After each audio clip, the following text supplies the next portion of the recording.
Andhra Pradesh municipal engineering కార్మికుల ఐక్యత. Andhra Pradesh municipal engineering కార్మికుల ఐక్యత. ఆంధ్రప్రదేశ్ మున్సిపల్ ఇంజనీరింగ్ కార్మికుల ఐక్యత. ఆంధ్రప్రదేశ్ మున్సిపల్ ఇంజనీరింగ్ కార్మికుల ఐక్యత.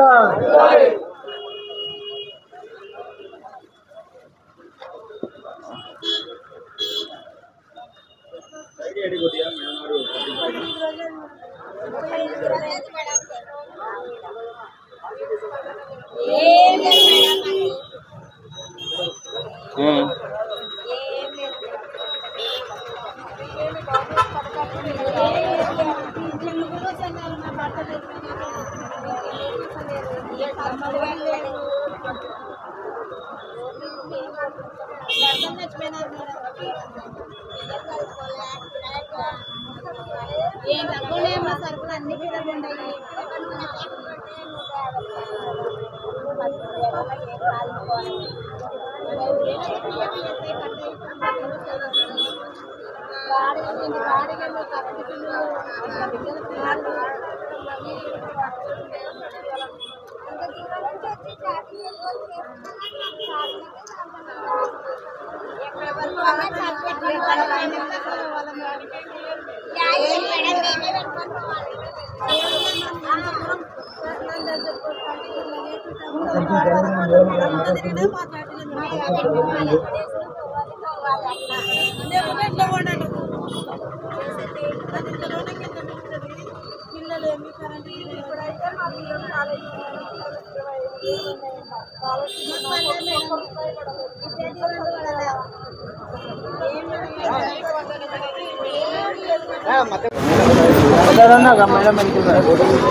बैठिंदे बैठी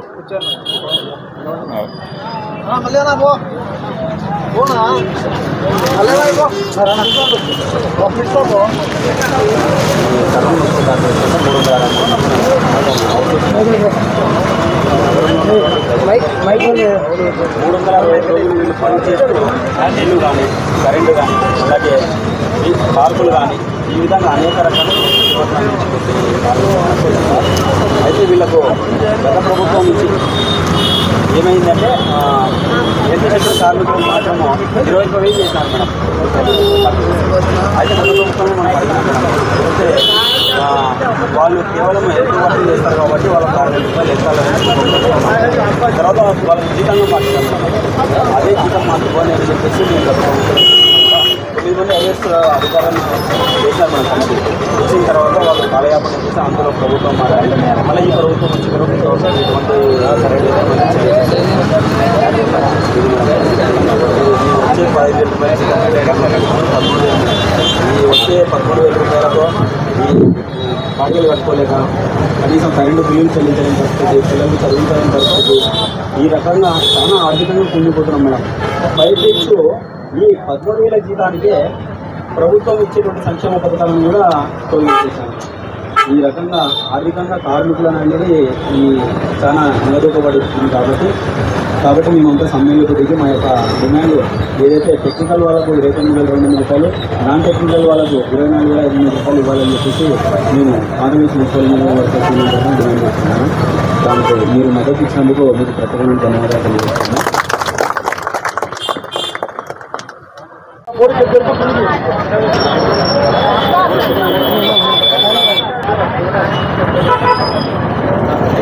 నగరంలో ఉన్నటువంటి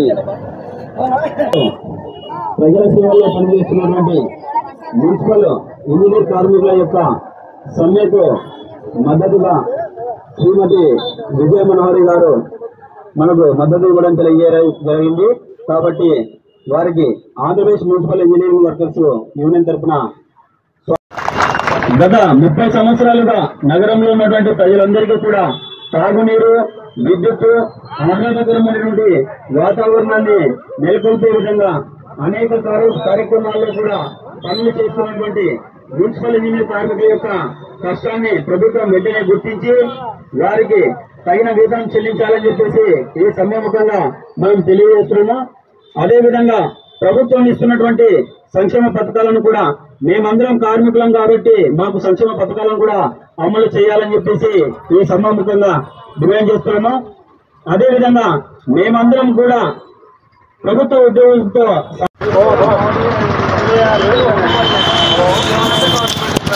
మున్సిపల్ కార్మికులకు అందరికీ కూడా నమస్కారం. మరి ఈరోజు మీరు సమ్మె చేయబట్టి 38 రోజులు మరి గవర్నమెంట్ నుంచి కానీ మున్సిపల్ అధికారుల నుంచి కానీ ఎటువంటి స్పందన లేకపోవడం నిజంగా చాలా అమానుషం. గతంలో జగనన్న ప్రభుత్వంలో మీకు 15,000 జీతం వచ్చేది, ప్రతి నెల వచ్చేదని చెప్తున్నారు. అంతకుముందు మీకు శాలరీస్ అవన్నీ 3 నెలలకు ఒకసారి, 5 నెలలకు ఒకసారి, 6 నెలలకు ఒకసారి అట్లా ఎప్పుడంటే అప్పుడు వచ్చేటివి. కానీ జగనన్న ముఖ్యమంత్రి అయిన తర్వాత ప్రతి నెల టెన్షన్గా శాలరీ వచ్చేదని చెప్తున్నారు. చాలా సంతోషం అన్న. కాకపోతే ఇప్పుడు అన్ని రేట్లు, నిత్యావసరాల వస్తువుల ధరలు అవన్నీ పెరిగిపోయినాయి. పిల్లల ఫీజులు అయితేనేం పెరిగిపోయినాయి. ఈ రోజులలో మరి ఇటువంటి పరిస్థితులలో 15,000 జీతంలో కటింగ్స్ పోను చేతికొచ్చేది 13,000 అని చెప్తా ఉన్నారు. ఆ 13,000తో కుటుంబం గడవాలనేది చాలా కష్టం ఈ రోజుల్లో మరి చెప్తున్నాం. బయట కూలికి పోతే కూడా 700 రూపాయలు కూలీ ఇస్తా ఉన్నారు.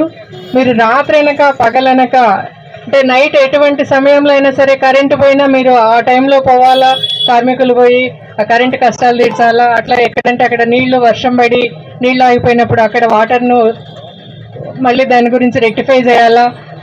మరి లేడీస్ కూడా చెప్తా ఉన్నారు, ఎక్కడంటే అక్కడ డ్యూటీలు వేస్తారమ్మా, వీళ్ళకు చేరువ కావడం లేదు, వీళ్ళకి అన్నిటి కూడా వీళ్ళకి ఇచ్చేది లేదని చెప్తున్నారు. ఇదంతా కూడా చాలా అమానుషము. కనీసం అట్లా గవర్నమెంట్ పథకాలన్నా వీళ్ళకి అమలు చేయాలా. పిల్లలకు, చిన్నారులకు చదువుకోవడానికి విద్యా దీవెన అయితేనేమి, ఈ తల్లికి వందనం, అమ్మఒడి, ఇటువంటి పథకాలన్నీ కూడా గవర్నమెంట్ ఖచ్చితంగా వీళ్ళకు కూడా అప్లై చేయాలని చెప్తా ఉన్నాను. మరి మహిళలు చెప్తా ఉన్నారు, కనీసం వితంతు పెన్షన్ కూడా మాకు లేదు, భర్త చనిపోతే వాటిని కూడా తీసేస్తా ఉన్నారు ఈ ఉద్యోగం ఉందని చెప్పని. సరే, ఈ 13,000 జీతంతో వీళ్ళకి వచ్చేదే లేదు కాబట్టి అవి తీసేసి కనీసం అటువంటి ప్రభుత్వ పథకాలన్నా అప్లై చేయాలా. లేదంటే వీళ్ళు కోరుకుంటున్నట్లు శాలరీస్ అన్ని పెంచి టెక్నికల్ శాలరీస్ కానీ నాన్ టెక్నికల్ శాలరీస్ 29,000, 28,000 అని చెప్పినారు. కనీసం అవన్నీ పెంచి గవర్నమెంట్ వీళ్లకు ఖచ్చితంగా సహాయం చేయాలని చెప్పని వీళ్ళందరికీ మద్దతు తెలుపుతూ ఈరోజు మేము ఇక్కడికి రావడం జరిగింది. కూటమి ప్రభుత్వం ఖచ్చితంగా సహకరించాలని చెప్పని మేము డిమాండ్ చేస్తూ ఉన్నాము. రాబోయే రోజులు మనవే అన్నా, మళ్ళీ రేపు పొద్దున మన గవర్నమెంట్ వచ్చినప్పుడు జగనన్న మీకు ఖచ్చితంగా సహాయం చేస్తాడు. మీకు మళ్ళీ మిమ్మల్ని అందరినీ కూడా మంచి శాలరీస్ ఇచ్చి గవర్నమెంట్ ఉద్యోగస్తులుగా చేస్తారని చెప్పని మీ అందరి తరపున నేను జగనన్న తరపున మాట్లాడతానని చెప్పని కూడా హామీ ఇస్తున్నాను. అందరికీ ధన్యవాదాలు అన్న. ఈడ 43వ వార్డు కార్పొరేటర్ మునియమ్మ గారిని మాట్లాడుతున్నాను. ఇక్కడ అది పంప్ హౌస్ దగ్గరనే మా ఏరియా. నేను ఇక్కడ ఉన్న వాళ్ళకల్లా ధన్యవాదాలు, విజయమ్మ అక్కకి ధన్యవాదాలు. వాళ్ళు నేను వచ్చినప్పటిగా చూస్తున్నాను, 3,000 జీతంతో వాళ్ళు చేశారు. రాత్రి పగులు అనకుండా భార్య పక్కల వండుకున్నా కూడా వాళ్ళు పైపు పగిలిపోయిందంటే పోవాలి. కరెంటు ఫీజు వాళ్ళు కూడా పోవాల్సిందే ఎక్కడ జరిగినా. రాత్రి పగులు చేసే వాళ్ళకి 3,000 కానింటి 1,500 కానింటి చేశారు. 5-6 నెలలకు జీతాలు పడితే కూడా తీసుకొని అప్పులు చేసుకున్నారు వాళ్ళు. అటువంటి పరిస్థితుల్లో చేశారు. ఇప్పుడు ఇంతవరకైనా కూడా వాళ్ళ జీతాలు పెరగడం లేదు, గవర్నమెంట్ పథకాలు రావడం లేదు. 15,000 ఇస్తే కటింగ్ పోను 13,000 వస్తే వాళ్ళకి ఒక బాడేలేం కట్టుకుంటారు, పిల్లల్ని చదివించుకుంటారు, వాళ్ళ ఖర్చులేమి ఎట్లా బతకాలి. ఒక మేస్త్రి పని పోతే 1,500 ఇస్తున్నారు, జతకు 1,500 ఇస్తున్నారు. అంతకన్నా వాళ్ళు రాత్రి పగలు చేసే వాళ్ళకి ఇప్పుడు నీళ్ళు వాళ్ళు స్ట్రైక్ చేస్తున్నారు. ఏరియాలలో నీళ్లు లేక ఇంత అల్లాడిపోతున్నారు. ఒక చంద్రబాబు నాయుడిని చూడమని చెప్తున్నాను నేను. నీళ్లు కొత్త వాళ్ళు వచ్చినారు, ఒక ఏరియాకి ఇస్తే ఒక ఏరియాకి వాళ్ళకి తెలియదు. పని చేసే వాళ్ళకి పరిస్థితి వాళ్ళ తెలుస్తుంది, కానీ వేరే వాళ్ళకి కొత్త వాళ్ళకి ఏం తెలుస్తుంది. కరెంట్ వాళ్ళు కూడా అంతే, ఏ టైనా కరెంటు పోయిందని ఫోన్లు చేసే వాళ్ళు చేసేయాల్సిందే. ఈ 2 డిపార్ట్మెంట్లని మీరు చూసి చేస్తా అని చెప్పిన చంద్రబాబు నాయుడు అని ఇచ్చినాడు కదా. వాళ్ళకి ఇంతవరకైనా సంవత్సరం అయితే వాళ్ళని ఇంతవరకు కూడా ఇట్లా చూడడం లేదు. వాళ్ళు 28 రోజులు అయితే స్ట్రైక్ చేయబట్టి. అవును, నీ బాధ లేవా? నేను ఒక్కసారి కానీ ఇక్కడ చూసినావా? ఏమి జగన్ ప్రభుత్వం ఉండగా వాళ్ళకి నెల జీతాలు పడేటట్టు చేసినాడు జగన్ అన్న.